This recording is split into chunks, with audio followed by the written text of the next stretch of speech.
Welcome to the Theater Project. Today, the Theater Project is thinking about creating a one-person show.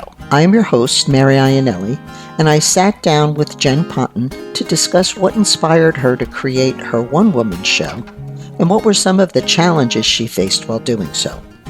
We hope you enjoy. Thank you, Jen, for joining me. Very excited about what's coming up for you. You've done theater, you've written, you've done film, you've done TV. If you could give people who don't know you a little bit of background on how you got to doing a one-woman show. Well, definitely, it's most certainly a product of the last 4 years, right? I mean, we're at this convergence right now of the effects of COVID, of course, on all elements of entertainment. So COVID was like strike one, and then strike two was the strikes, and then, just kind of being fully out of work for a year. And I think strike three has kind of just been the overwhelming sense of the bubble bursting when it comes to streaming. There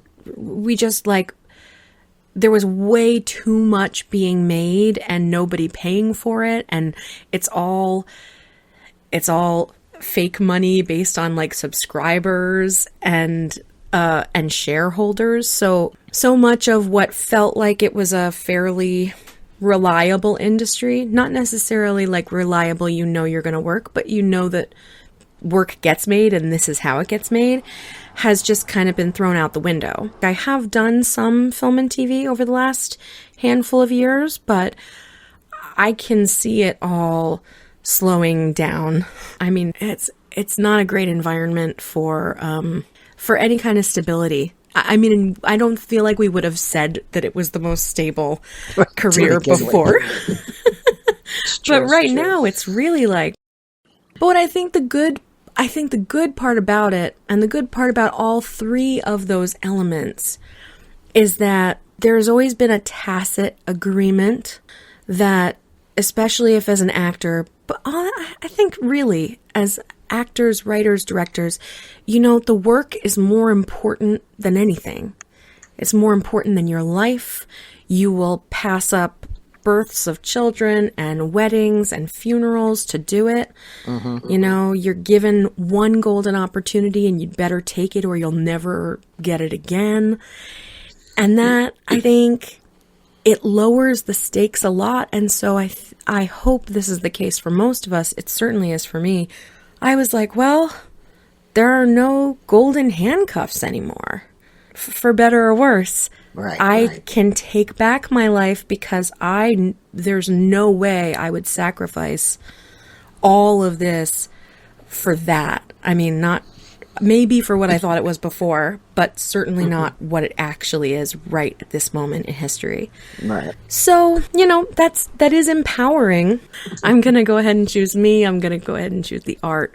So that was kind of like the cultural moment that pushed me joyfully back towards theater, because I had not been on stage since 2013.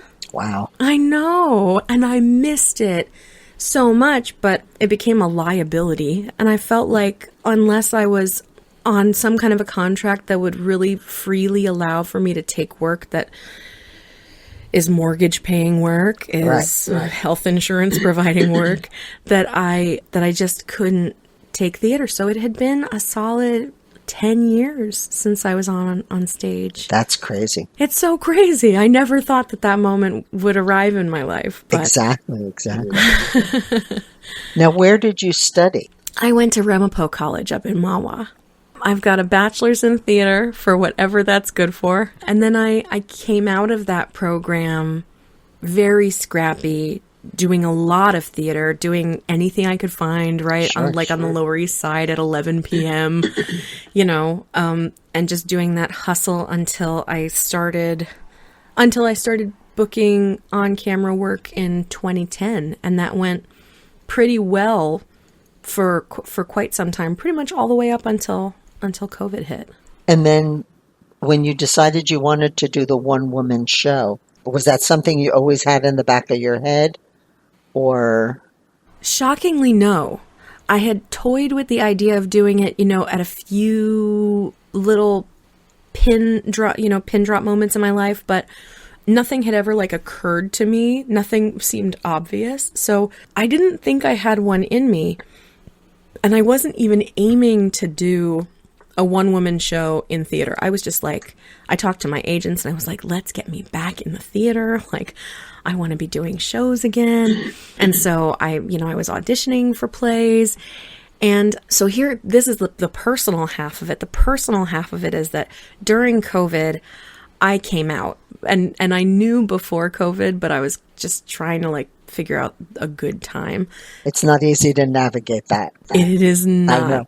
It is not. So I came out, I interrupted and put the brakes on a long marriage, a life that had been established for 16 years at that point. And, going through coming out and COVID and divorce, and I lost a lot of people too. So there was just folding in my first queer relationship too was significant. And to get through it, I was like, maybe this is a memoir. And so I started writing these essays to cope and process, and with the hopes of I always thought I had a book in me. So maybe this is my book of this late bloomer. And I had been writing it for a year and a half. And I was visiting with my family, and their dear friend is a woman who does one woman shows as a career. Oh, and wow. Yeah. And she also does audiobooks. And I was meeting with her and she said, well, tell me about this book. And I start telling her, and she she grabs my arm and she says, oh my God, Jen, it's a one woman show. And it just clicked. I don't even know how it hadn't occurred to me before that, Mary. It was such a eureka moment, and it was so obvious. It was a shock that I hadn't gotten there on my own. But I was like, oh, by George, you're right.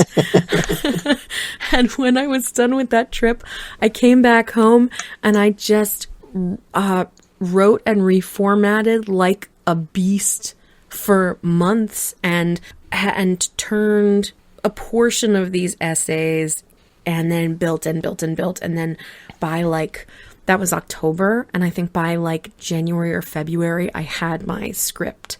Oh, so it was it was a fast and fervent process. I know that there are some one-person plays. Some are built on a series of events or sketches. Some are adaptations in a classic kind of way. And some are whole stories that focus on a certain period of time or a certain character. What style have you decided to go in?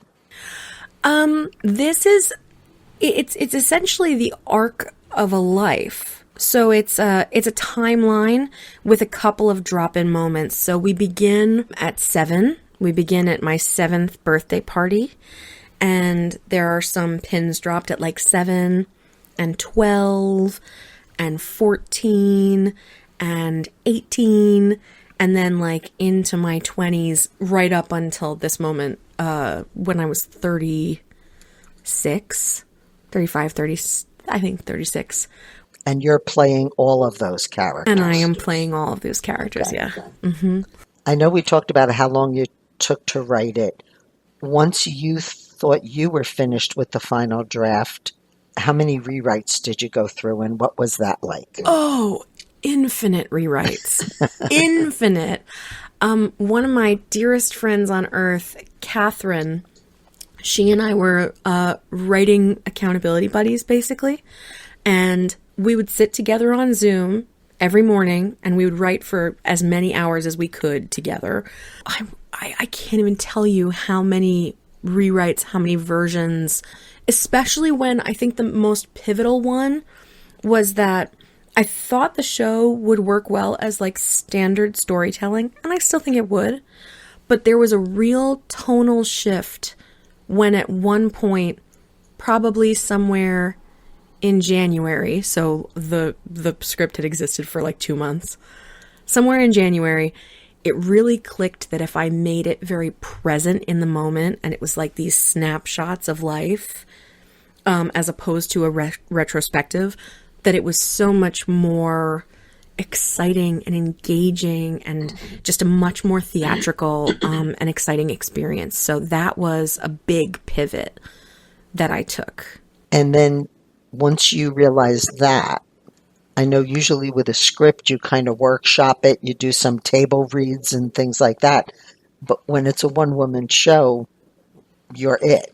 So other than your friend on Zoom, did you do any other types of workshops, and what was that like? I did Zoom readings, and nothing formal. It was just one-on-one with a couple of friends and a couple of other collaborator friends who I was like, hey, would you sit with me for an hour and 20 minutes and just like listen to this very vulnerable and I hope very entertaining thing? So I did have a couple of great ears and eyes on it. I read it to my mom as well while it was still in development. Not for notes. Right. And how different was where you ended up? Was it just finessed, or did it really change significantly? No, it really changed. It really changed. Yeah, quite a bit, especially because that pivot from the sort of Mike Birbiglia voice, right? From the yarn spinning voice to these moments in time allowed for more of them.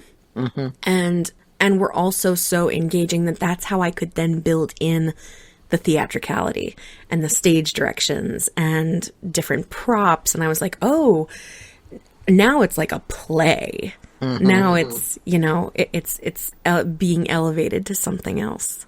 Is there a central theme that you want to carry through the piece, or that you want the audience to take away? There's a light one and a dark one. And I think the light one that I really strive for, because the dark stuff is dark. So that's kind of been the main fish to wrestle with in the play, is like, okay, let's make the light stuff really, really fun because we know where we're going. The fun of the light stuff is all of the moments where I should have come out and didn't. Not because I was purposefully holding back, but there are moments that in hindsight are so obvious. And they're so fun to just, be mortified about and they're fun to share with the audience. So, it's kind of this honoring of the lifetime of queerness that came before being 36 years old and coming out. So that's the light half of it. And I would say, the darker half of it is finding one's voice and finding one's autonomy and the difficult tangle of, like, especially being socialized as a woman, of pleasing and not feeling like you can say no, and your voice being taken away from you, and how when you're already on an uphill climb of these things that you have to grapple with in order to come to a place of authenticity, coming out and dealing with your sexuality and your body image and all of that, then the sort of patriarchal oppression in silencing you is all the more, you're just all the more susceptible to it. So it's, I think, an honoring of that, because I don't know if there's any way for anybody to get a shortcut around it, like so many of us are just saddled with that. And I think the only real remedy is acknowledging it. And when we see other people acknowledge it, we can acknowledge it in ourselves. Are you the only character in the play, or are there other people in your life that you're also portraying? I have a few other people in there. I speak as them very, very, very little. So I don't really pop in and out of character. Okay. There are only a couple of occasions where it's absolutely necessary, and they're really, really isolated. But it's really the big shifts come with puberty and these different moments in time. Who do you think is going to resonate most with this story when they see it? Do you think it would be the young people who may be questioning themselves at this point? The older generation like myself who've already been through it?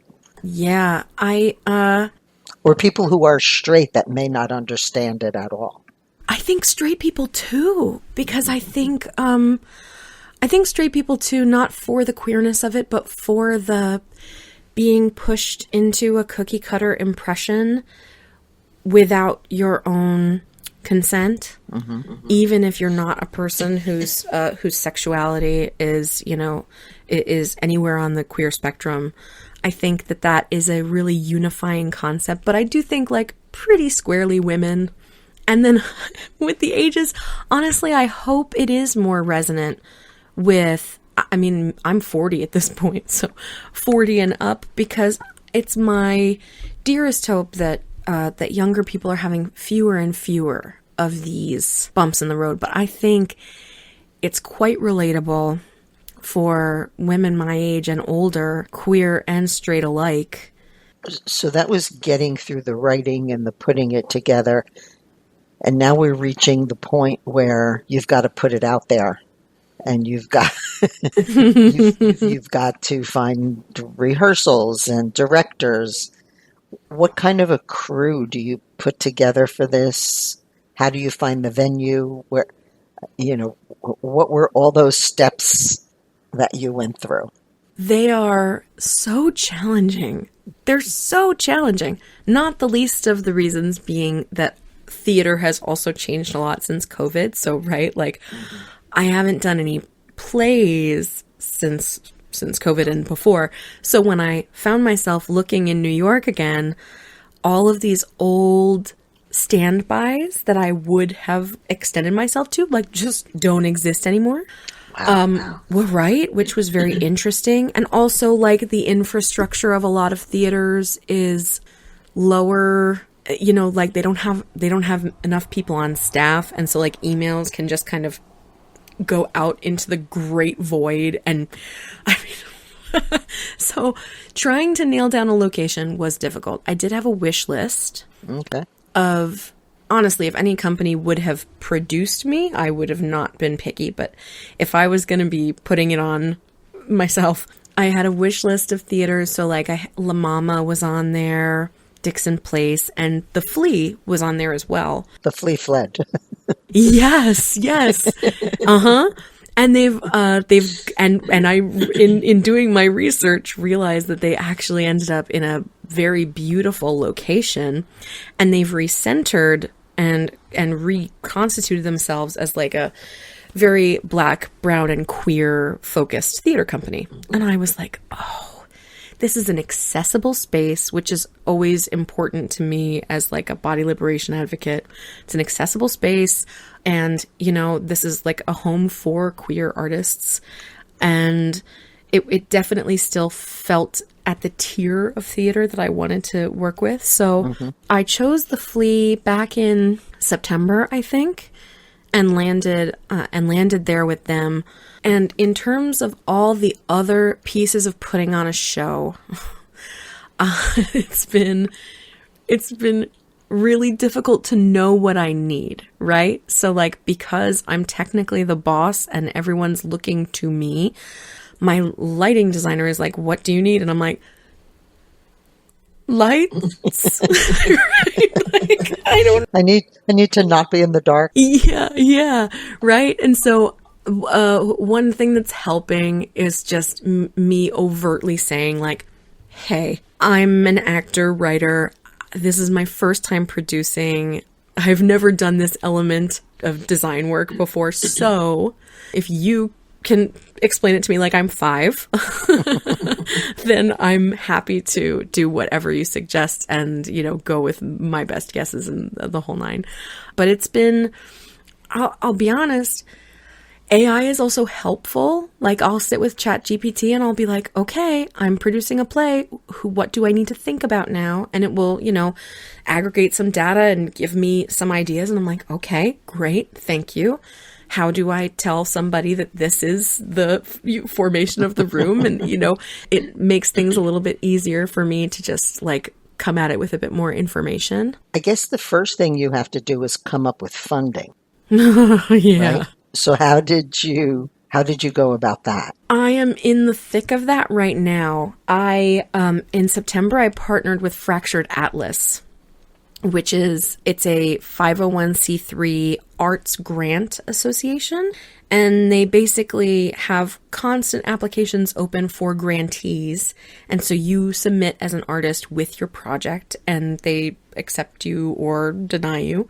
So I got my play in September, and through them, I can receive charitable donations. So I have to shake the coffers. I have to go out and sing with the bucket, but the bucket, instead of being like a Kickstarter or an Indiegogo or a Seed and Spark where they, you aren't allowed to get it unless you make your number or whatever, they let you do utilize whatever you come up with. And also for whoever it would be, a deal maker for, the fact that it's a charitable donation doesn't hurt.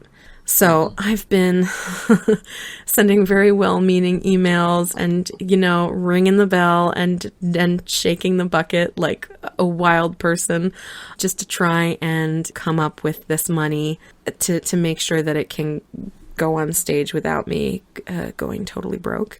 Right. Which would be nice because, again... That would be nice. And for somebody who might be listening to this and thinking this is the kind of thing I want to do, roughly, I know you can't tell me exactly, but with all the crew, with the venue, with props and sets, what kind of a range is this going to ultimately cost? So, of course, it depends on your run. But for example, for me at the Flea, 2 weeks is $6,000. So right off the reel, space is $6,000. And then I have a crew of a box office. And these are like the necessary people, too. I'm not allowed to work with a skeleton crew, exactly. And something like the venue doesn't come with anything. You basically just have somebody who's going to unlock the door for you. Yeah. Right. If they had chosen me to be part of their season, if I were part of their programming, it of course would be different. But yeah, that's exactly right. They open the door and it's mine for a few hours and I got to rustle up all the folks. So box office manager, house manager, stage manager, of course, my director, lighting designer, board operator, and I believe we have potentially a live stream camera operator because I think the theater will allow for live stream tickets. Okay. So that would be nice for accessibility if people, right? Like, I know it's not quite the same quality as you would have in person, but I know for sure, like, I was very cagey about going out into spaces. And like, I've certainly gotten COVID more than once from being out and about in theaters and at restaurants and stuff. So I think if we have that option, it would be good.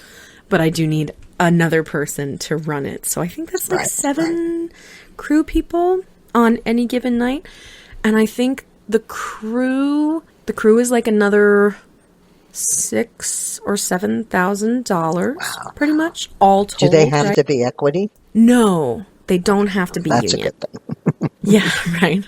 No, they don't have to be union, but I think they're all pretty much making a guaranteed like $150 per show. And then there are some that are 2 show days, and then in order to get butts and seats, I hired a publicist, so that's another $3,000. So it's like a $16,000 job. Wow, it's significant. It's not nothing.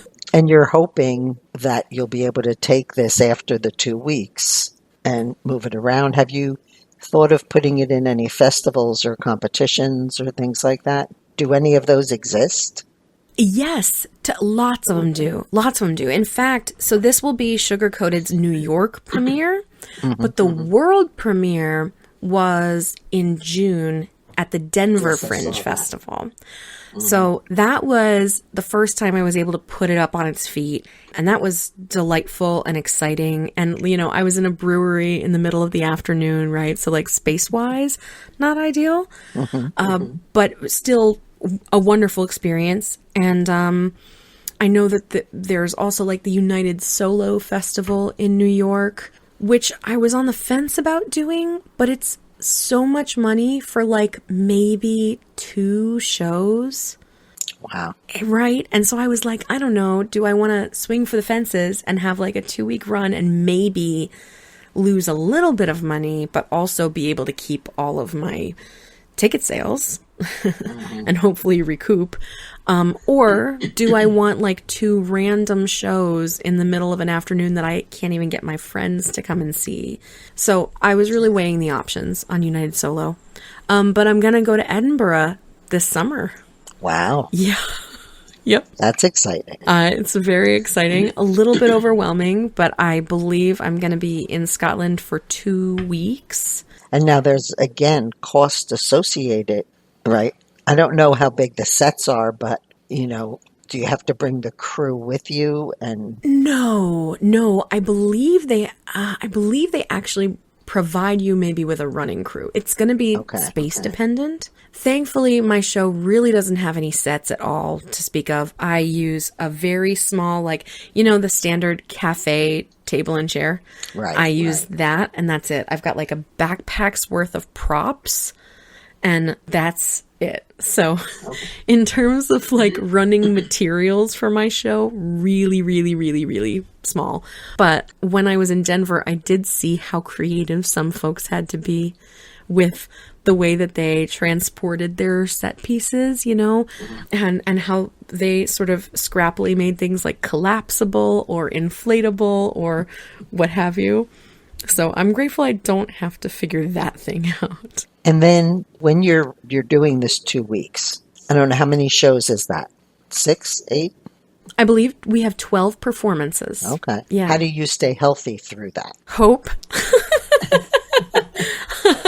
Because I know there's no understudy. I know. So the one cool thing, and especially because of that $16,000 price tag, one thing that I would strongly recommend this to other folks, that I'm doing is, one of my dearest friends on earth has also been writing her one-woman show. And it's called The Longer My Mother Is Dead, The More I Like Her. It's so good. It's so good. She's been writing this thing, Mary, as long as I've known her. Wow. And it's kind of always been, that's another example of one that's really gone from A to Z in its development.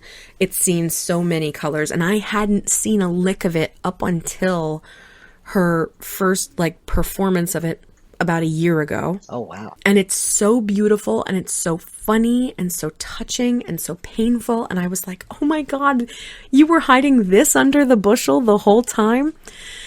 So she and I have been, sort of lamenting to each other and also strategizing with each other this whole time of well, what are you going to do? Well, I don't know. What are you going to do? This festival, that festival, blah, blah, blah. And I was telling her how crazy I was going trying to get a New York production. And then it just occurred to me, and I was like, oh my God, Deb, why are we talking about spending all of our money and our resources going all these other places? Do you want to do this production with me? And we'll basically have them be in cabaret with each other. Act 1 and Act 2. And it works out great because it's almost like the life lessons of mine are a continuation and a developing into what she learned as she got older too. I think it's beautiful. So in concert, which is how it's going to be at the Flea, the show is called Maiden Mother Crone, a duet of solo shows. Oh, nice. Right? So I believe we'll probably open with mine, and then hers will be Act 2. So she and I are able to, combine resources and combine our friend bases for, to get the word out, of course, and hopefully to get butts in seats. Mm-hmm.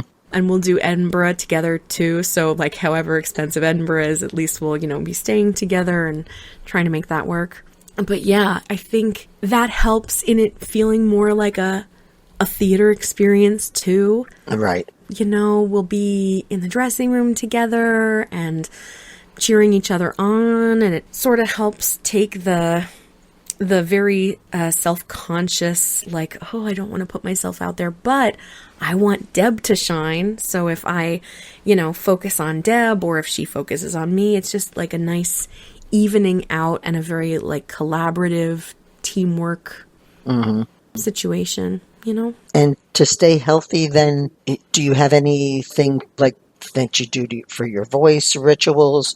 Do you start wearing a mask when you're out just to be on the safe side? Yes. Oh, I was wondering why I ended up talking about Deb, because I think absolute worst case scenario, people will get one show. Gotcha. Right? So we won't have to fully cancel, like, Ken Horo, God forbid. But I do think for sure masking anytime I'm not just straight up on stage. I think also, I know that a lot of people are over it, but I think I'll encourage audience members to mask. I don't know about making it a mandate. I'm not sure what the climate has been like in theaters. Yeah, it's kind of been suggested, but not mandated. That's kind of how the Theater Project went with it this past summer. Masks are suggested, but not mandated. I enjoy masking. I mean, I hate that we have to do it, but I will happily mask. And I'm also otherwise fairly reclusive, so I don't have too much human contact. Anna Gasteyer, though, on the internet, she had this video pop up for me, and I ended up taking screenshots of it because she was showing off all of these things that she'll keep like tucked away on the opposite sides of the stage. One, I think, is called The Singer's Miracle, or The Singer's Secret, the Miracle Secret. It's like a glycerin spray. And I think basically if you are in frog mode, it just magically restores your voice immediately. Oh, interesting. Right?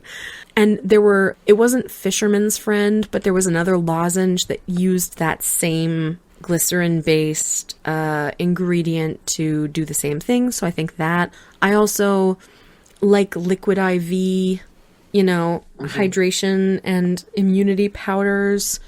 I'm probably going to be just taking my vitamins all the time too. Sure. Maybe some bone broth. But definitely masks. And when did I get my last COVID shot? September. So I don't actually know if I will be eligible for, maybe I'll be able to get one in January, and I will be like very freshly vaccinated before the show. I don't know. They keep changing like the parameters. Had you ever considered filming the show so that if you did get sick, you could still play the movie? Ooh,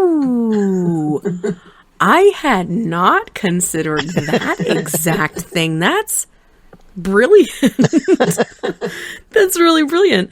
I know for sure that Deb and I were going to throw in a little extra money and have this one professionally filmed, like 3 cameras, and do it so that people could watch it in the aftermath, either pay money for it, or like we would send it to friends, or it would be a prototype for like our submissions to other festivals and stuff. But that's a really good idea, and I know that she has a filmed version of when she took it on stage last year, and I have a filmed version of when I had it on stage in June. Oh, okay. So yeah, like maybe worst case scenario. I mean, God forbid. Have you ever considered bringing it to a venue like a 54 Below? Yeah, like that sort of a setup. I've thought about that, especially because those are so, quote unquote, easy to book. Like getting something at Don't Tell Mamas, for example, is certainly less of a pain in the everything than trying to book a full run at a theater. But I fell so in love with the staging that I was able to accomplish last June that I was like, oh, whatever this has to become in the future, especially if best case scenario, I'm able to tour it in different locations and I just have to adjust as per the size, the sort of a stage. Is it a storytelling hour? I would love to do this in its best, most immersive incarnation. And to do that, I don't think I can really be at like the Duplex or a 54 Below because it feels so presentational. So in Denver, I was at the Brewery, and that was not particularly immersive, right? Right. But then I did a one night at a friend's theater here in South Jersey, and they have a black box space, and it's all one level. And what my friend Megan and I were able to stage for it was just exhilarating. It was just totally exhilarating, I think, for me and the audience. And it was so delightful. And I was like, oh my God, if I'm going to throw myself into this for my production that I have all the control over for as little as my money can get me, right? But if I have that control, I want to do this in New York and have this kind of an experience in New York. So that's ultimately why I didn't go with like a cabaret space. But I think moving forward, especially because, you know, if I do like a little tour of the Pacific Northwest or, you know, some spaces in LA, they will naturally be that sort of, you know, Right. cabaret-like space, and I think I'll get the opportunity to do that later on down the line. And there could be like a fun version of the show that's like that, I think. Is there anything that we haven't talked about through this process that you think needs to be mentioned? I did all my rehearsals through Zoom. Specifically because my director lives in LA. So I'd set her up on the far end of this room, and I'd make sure she could see me, and I would, you know, utilize the space as best I could. So that was fun. And also just like learning your own lines and just sort of running them all the time. I think ultimately I would go to bed every night starting the show, or like starting a new section of the show that I hadn't quite nailed down yet. And that was really helpful in terms of just like getting the text into my body and getting myself off book. And yeah, but it's a very vulnerable, very personal process. And then of course the subject matter, obviously, but like all of it sort of feels like putting your insides right out here on a platter for people, which is both, you know, really humbling and terrifying and beautiful and fun. And I think because it all feels so vulnerable, it also makes it easier to not be precious with it, you know, and to just like shoot your shot, throw it out there, pitch yourself, and to tell people that you have a show and to come see it, and if they've got $5 to kick it your way, or, you know, whatever, because everything feels so raw that it's like it helps, I think. Thank you for doing this. I think it's inspiring. Wish you luck with it, and hopefully I will get to see it live someday. Oh, thank you so much, Mary. It's so nice to see you again. Yes, likewise. Thanks for listening to this episode of The Theater Project Thinks About. Tune in next month when I sit down with renowned cabaret artist Jeff Harner to talk about what cabaret means to him, how he has navigated the art throughout his career, and what advice he has for young artists coming up. For this episode, our audio engineer was Gary Glore, and our theme music was by Gail Liu and Damian DeSantis. Visit thetheaterproject.org to sign up for our mailing list, as well as check out all the links and resources in the show notes. And if you enjoyed what you heard, please consider leaving a comment on our Facebook or Instagram page. That's all for this episode. We'll see you next time.